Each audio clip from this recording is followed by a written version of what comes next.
Hey guys, it's Phoenix Android Radios here. In this video we're going to be looking at the Chrysler 300 radios. This is for 2011 and later. Specifically, this radio works for 2011 and above, but the main harness we have today, which looks like this, is for 2015 and above. So if your vehicle is 2015 and above, the harness is going to look like this, and the connections will look like this video here, but the radio is the same radio for 2011 and above. So if we look at the back, we have several connections we can go through. One is the RCA harness, which is all these RCAs, and it also has the SIM card reader. The radio also has a SIM card slot at the bottom here. We'll go through the RCAs really quick. You have CVBS out 1, AV, aux AV in, aux L, and aux R for that aux V. Aux CVBS in, you have a microphone connector, which the radio has a built-in microphone. It also supports the factory microphone, but if neither of those two works, you do receive an external microphone where you can plug in an external microphone.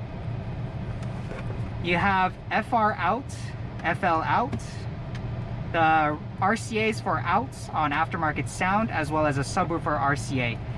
You have rear left and rear right out, but you also have a set of rear right and rear left out on this connector right here, which comes from this adapter. So the two green wires goes all the way up to here, and you have two RCAs. This whole row, all of these will be connected except for this one. Next to it is a 4-pin connector, which is supposed to have a single USB cable, which we don't have here. But next to the 4-pin, you have a 6-pin connector that has two cables that route to two USB ports. So these USB ports route them outside the vehicle so that you have access.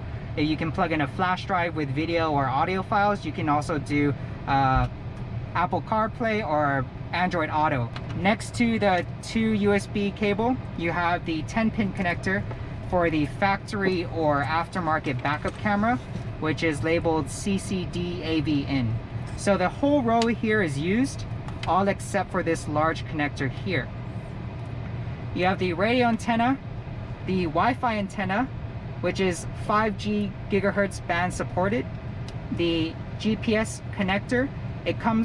The radio comes with this adapter to connect the factory antenna, but we also provide an external GPS antenna to connect to here, and it's just a screw-on. And you also have the 4G SIM card antenna, which we have it taped here, which is a circular puck, and this line follows to this, where we can screw on the LT antenna here. Before we connect things to the car, confirm that all these are connected except for this one, which is not used. Confirm that the main cable is connected. The bottom here, canvas, is connected, and the top here, the two green wires on this connection. And all these, the clips are facing downwards, so you can see this clip right here. From here, we can connect to the vehicle. We have the box connector. This harness is for vehicles 2015 and above. So it comes with these sets of RCAs. One set is a Res R, Res L, along with video signal 2. This set is not used if your vehicle does not have a rear entertainment system. These are not used. If your vehicle has a factory CD player or Blu-ray player, you have CDL and CDR. And if it is a Blu-ray player, you also have the video signal, which would come through from video signal 1. You can connect to the RCA connector at the top here, the largest one. And again, there are several RCAs. We can connect that to aux L, aux R, and aux in.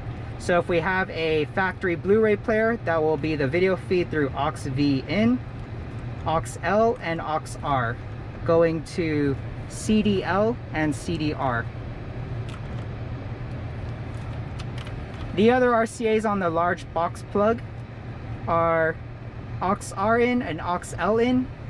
Lastly, you have the camera signal for the factory backup camera.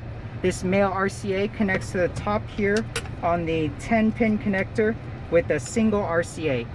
If you have an aftermarket camera, that would connect here. But in this case, we have a factory backup camera.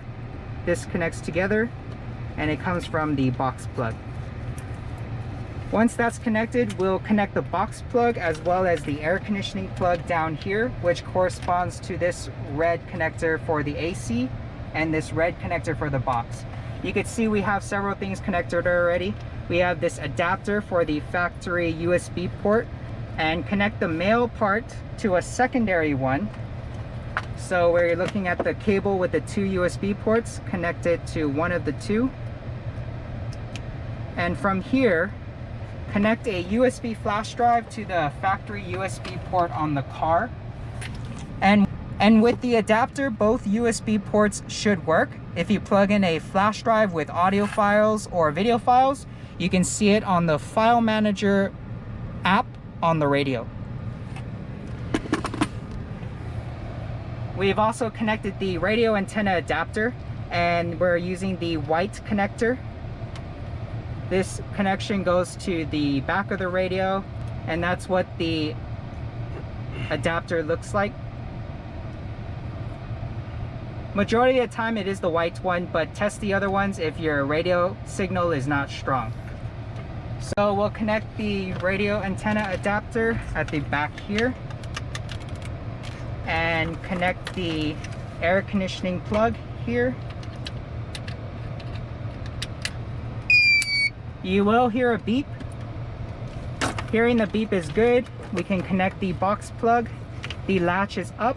When we connect it, the latch will go down and it clicks in place. From here, if you look at the front of the radio, we've moved both the factory clock to the back of the panel here, as well as the air vents to the radio. At the front of the radio, we have knobs for both fan speed and temperature, and you can also program them to either do volume or fan speed or temperature. You have the hazard button here, which does light up. You have traction control and sport mode on or off. And the buttons on the right side, you have air conditioning for the position of the air and to turn on or off the compressor. And the air circulation for inside the vehicle. If your car has other buttons, such as these buttons here, we will switch the buttons out depending on your vehicle dash photo. So be sure to send us a vehicle dash photo and we can determine which set of buttons you would need for your vehicle. This is a 13.6-inch radio. It comes in 3 different storage options: 4 gigs of RAM, 64 hard drive, 6 gigs of RAM, 128 gigs of hard drive, and 8 gigs of RAM, 128 gigs of hard drive. The last thing before you mount the radio in the vehicle is when you remove the factory radio, you will have 2 plastic stubs here that we did have to snip off in order for the radio screen to fit in. You also need to cut these 2 clips off so that the radio can fit flush on the left and right sides. Total of 4. With that said, the previous versions of this radio, you did have to cut this portion out, but with this version, you no longer need this portion of the plastic cut out. Rather, you just need to cut these poles so that the radio can fit in. From here, we can connect the clock, the top clock. You can also see we have several of these antennas that are not used. And aside from that, all other connectors are used. So we'll connect the clock at the top. We will also route the USB cables and the SIM card somewhere outside the vehicle so that they are accessible.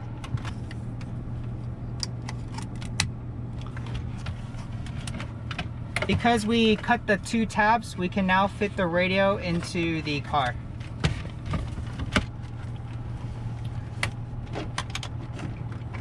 Okay.